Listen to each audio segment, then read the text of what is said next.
Hello everyone, this is Shikha. Let's continue with our series of Uttar Pradesh Higher Education Commission General Knowledge part. This is our third part in a row, and this exam was conducted on 13/11/2021, Shift 1. Let's begin with our question number 1.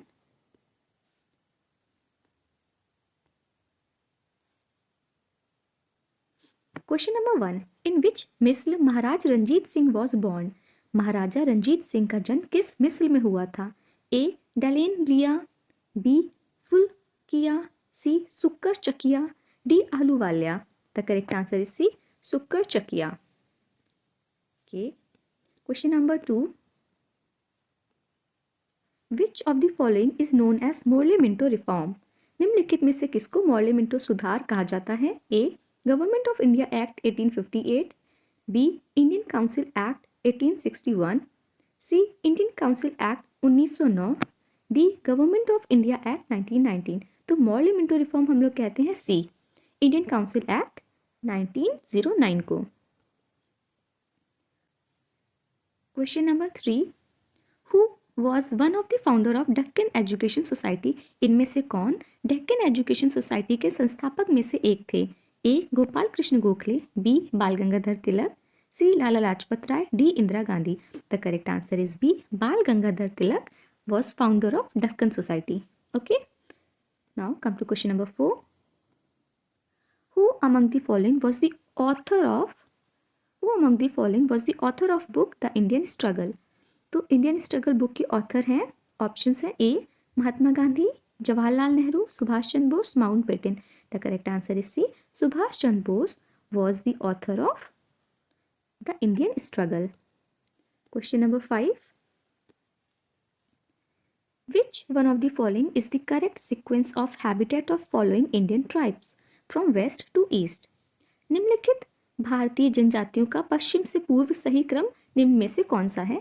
तो हमें tribes का sequence बताना है from west to east.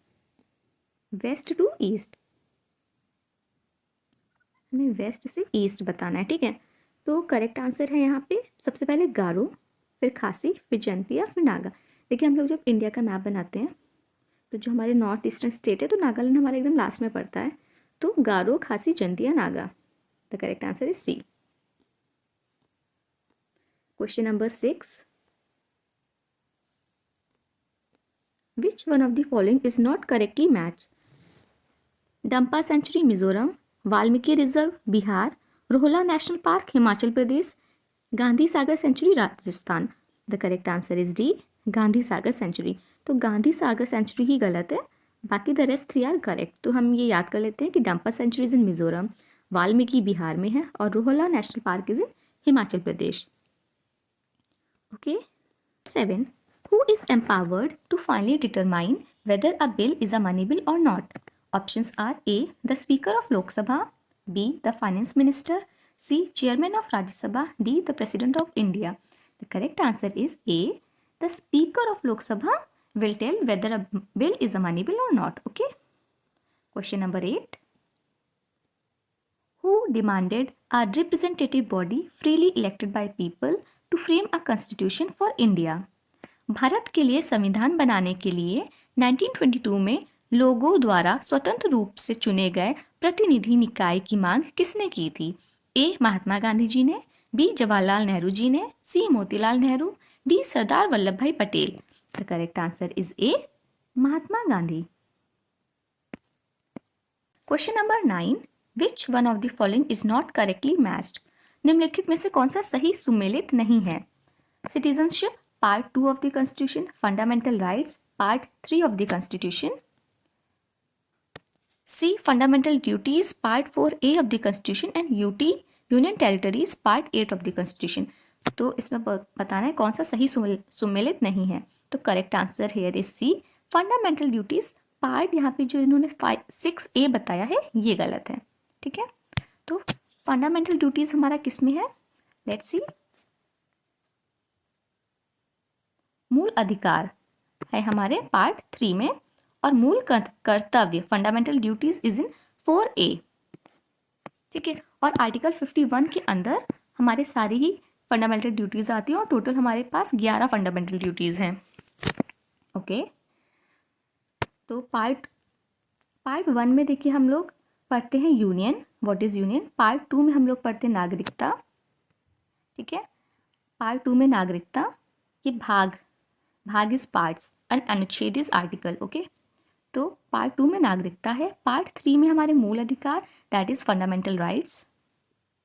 ठीक है, फिर part 4A में है हमारे मूल कर्तव्य, फंडामेंटल ड्यूटीज। ठीक है, और पार्ट यहाँ पे दिया है 5, 6, 7, 8। पार्ट 8 में है हमारे केंद्र शासित प्रदेश, तो इसका आर्टिकल है आर्टिकल 239 से 241। Okay, question number 10, when India became a member of international monetary fund, Bharat कब अंतर्राष्ट्रीय मुद्रा कोष का सदस्य बना? A 1945, B 1951, B 1950, C 1951, D 1952। The correct answer is A 1945। तो इंडिया IMF का मेंबर 1945 में ही बन गया था। ठीक है, question number 11, with reference to volcanoes, which of these statement are correct? 1. Extensive chains of volcanoes have been responsible for both emitting and then removing atmospheric carbon dioxide over geographical time. Second, this process stabilizes the temperature of Earth's surface. हमें बताना है कि कौन सा statement correct है। Here, both the statements are correct. The answer is C. Question number 12. In which year the Ganga Action Plan was started? A. 1982, B. 1986, C. 1995, D. 2003. The correct answer is B. 1986. Question number 13. Which state government started the web-based platform Pratibimb to project government's achievement in March 2017? किस राज्य सरकार ने सरकार की उपलब्धियों को प्रदर्शित करने के लिए वेब आधारित मंच प्रतिबिंब मार्च 2017 में शुरू की? A Maharashtra, B Madhya Pradesh, C Karnataka, D Tamil Nadu. The correct answer is C Karnataka. Question number 14, with which country India carried out the joint military exercise Vraj प्रहार 2021? तो भारत के किस देश के साथ संयुक्त सैनिक युद्ध अभ्यास व्रज प्रहार 2021 किया गया? ऑप्शन है A France, B Japan, C USA, D Sri Lanka. The correct answer is C USA। USA के साथ हम लोग करते हैं व्रज प्रहार। Question number 15, as per the women ranking announced in February 2021 by Table Tennis Federation of India, who secured first position? A. Srija Akula, B. Monica Batra, C. Mausami Pal, D. Ankita Das. The correct answer is A. Srija Akula. See, these questions are from current affairs. तो अभी हम लोगों को ये वाले sports वाले questions काम नहीं आएंगे, हमें जो काम आएगा वो करंट के होंगे। तो हमें करंट में स्पोर्ट्स वगैरह पढ़ के जाना है, और ये एक्सरसाइजेस भी जो 2024 में हुई हैं, 23 में हुई हैं, वो वाली एक्सरसाइजेस पढ़ के जानी है कि प्रहार और ये वज्र किसके साथ हुआ है। ठीक है, question number 16, which of the following research focuses on improvement in present situation? निम्न में से कौन सा शोध वर्तमान परिस्थितियों में सुधार पर केंद्रित है? A experimental research, B fundamental research, C action research, D survey research. The correct answer is C action research. क्रियात्मक शोध वर्तमान परिस्थितियों में सुधार पर केंद्रित है।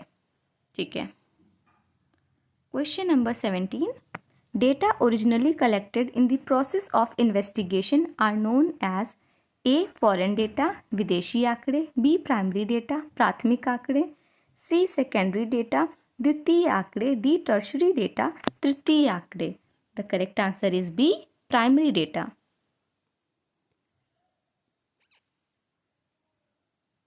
Primary data is originally collected in the process of investigation.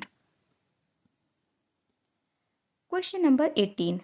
National Council for Teacher Education as a statutory body came into existence during राष्ट्रीय अध्यापक शिक्षा परिषद एक संवैधानिक निकाय के रूप में अस्तित्व में आया।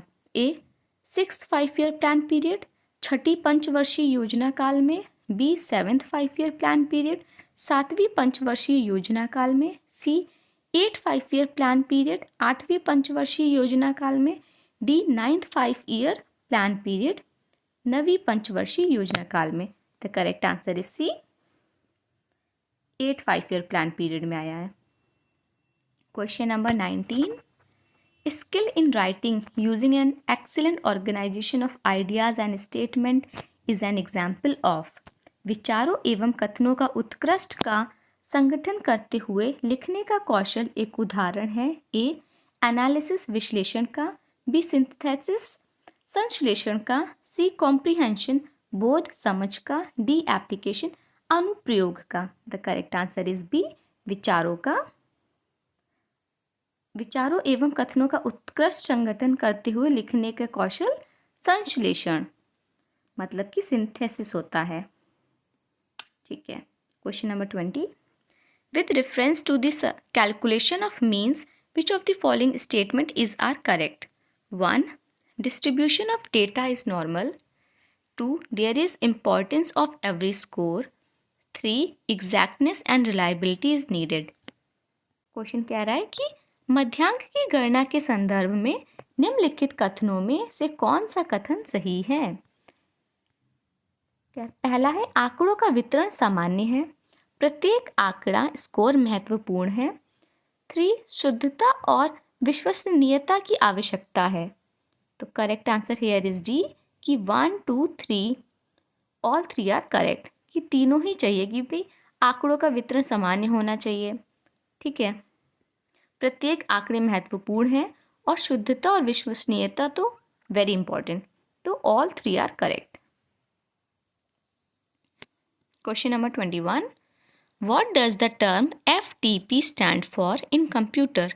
संगणक के शब्द FTP का क्या अर्थ है। A file testing protocol, B file transfer protocol, C fixed transfer protocol, D firm transfer protocol.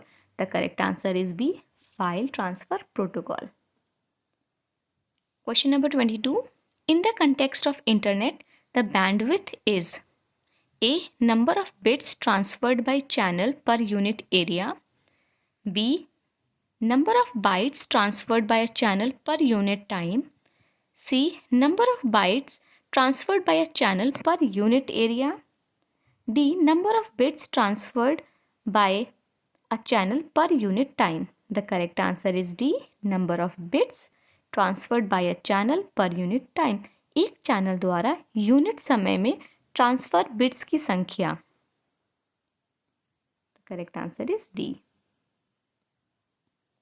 Question number 23. Which of the following is not a social site is an electronic device? Facebook, Instagram, Yahoo and Twitter. तो social site कौन कौन सी है? As we all know कि Facebook is a social site, Instagram is also a social site, Twitter is also a social site. So option C is correct, Yahoo. Yahoo एक search engine है। ठीक है। Question number 24. In the context of computer memory, the expression TB stand for A tetrabit, B terabit, C terabyte, D tetrabyte. The correct answer is C terabyte. ठीक है। ये terabytes और ये bits वाले question हर साल पूछे जाते हैं, ये आपको अच्छे से आना चाहिए। Question number 25. Which of the following is an output device? ठीक है। तो निम्नलिखित में से कौन सा एक आउटपुट डिवाइस है। Keyboard, B speaker, C mouse, D scanner. Correct answer is B, speaker एक आउटपुट डिवाइस है, क्योंकि देखिए कीबोर्ड से हम लोग इनपुट देते हैं, माउस को भी हम यूज़ करके उसमें इनपुट दे रहे होते हैं और स्कैनर से भी हम लोग इनपुट ही देते हैं। तो स्पीकर ही है जो हमें वॉइस देता है बाहर को, तो ये एक आउटपुट डिवाइस है। Question number 26. Among the following won the Lifetime Service Award for wild life conservation 2020। वन्य जीव संरक्षण 2020 के लिए लाइफ टाइम सर्विस पुरस्कार निम्नलिखित में से किसने जीता है? A. Theodore Bhaskaran, B. Deepak Kabra, C. Pawan Singh, D. P V. Sindhu. The correct answer is A. Theodore Bhaskaran. Theodore Bhaskaran जो एक लेखक, एक इतिहासकार, प्रकृतिवादी एवं सामाजिक कार्यकर्ता हैं, इन्होंने अभ्यारण्य लाइफ टाइम सर्विस अवार्ड 2020 जीता है। 81 वर्षीय थियोडोर भास्करन को यह पुरस्कार वन्य जीव संरक्षण के प्रति समर्पण के कारण मिला है। ठीक है। Question number 27, how many major types of soils are found in India? Bharat में मुख्य कितने प्रकार की मृदा पाई जाती है? 6, B 7, C 10, D 8। The correct answer is D. Bharat कृषि अनुसंधान परिषद ने भारत की मृदा को 8 भागों में वर्गीकृत किया है। तो ये 8 हमें पता होनी चाहिए। जलोढ़ मिट्टी, काली मिट्टी, लवणीय एवं क्षारीय मिट्टी, वनों वाली मिट्टी, लाल और पीली मिट्टी, लैटेराइट मिट्टी, शुष्क एवं मरुस्थलीय मिट्टी, पीट एवं दलदली मिट्टी। तो कितने प्रकार में इन्होंने कैटेगराइज किया है मिट्टी को? 8 में। How many major types of soils are found in India? The answer is D 8।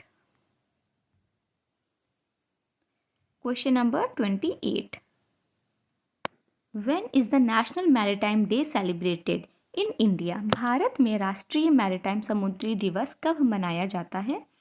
A 5 April, B 6 April, C 7 April, D 8 April. The correct answer is A 5 April. When did the Wildlife Protection Act came into operation in India? वन्य जीव संरक्षण अधिनियम भारत में कब लागू किया गया? A 1965, B 1972, C 1974, D 1982। The correct answer is B 1972।